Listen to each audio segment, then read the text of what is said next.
her eloquent defense of the unborn child and their mothers, because there are two co-victims in every abortion, mother and baby, and I thank her for her leadership. It's extraordinary.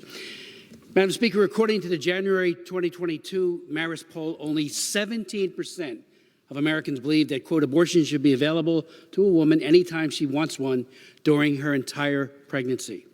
And when Americans were asked in late June 28th to 29th, in a Harvard-Harris poll, a nationwide poll supervised by Mark Penn, and many of us know him. He's a very effective pollster. And the question was put, do you think your state should allow abortions up to 9 months? Only 10% said yes. H.R. 8296 will legally authorize and enable the violent death of unborn baby girls and boys by dismemberment, beheading, forced expulsion from the womb, deadly poisons, or other methods at any time and for any reason until birth. Don't believe it? Read Section 4 of the bill. Couldn't be clearer. This bill is far outside the American mainstream and goes far beyond Roe versus Wade. And matter of fact, when the Harvard-Harris poll asked whether or not we should be doing what we're doing today in terms of Congress, they found, and I was a little bit astonished by this, that less than a third voters say that abortion law should be federally set by a congressional vote, 31%. They believe the states ought to be doing it. Let me ask you, point out to my colleagues, because mention was made of this, abortion is not health care.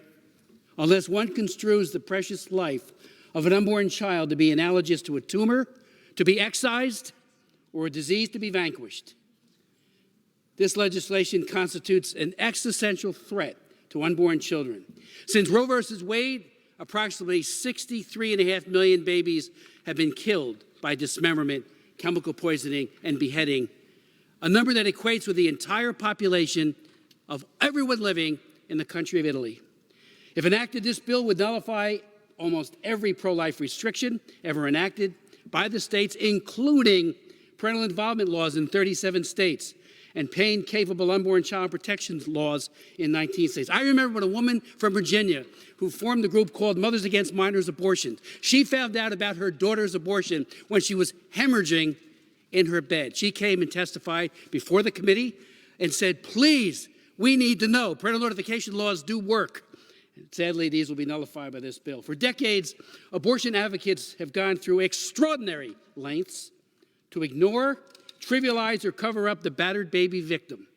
But today, thanks to ultrasound, unborn babies are more visible than ever before. Today, science informs us that birth is an event, albeit an important one, but only an event in the life of a child.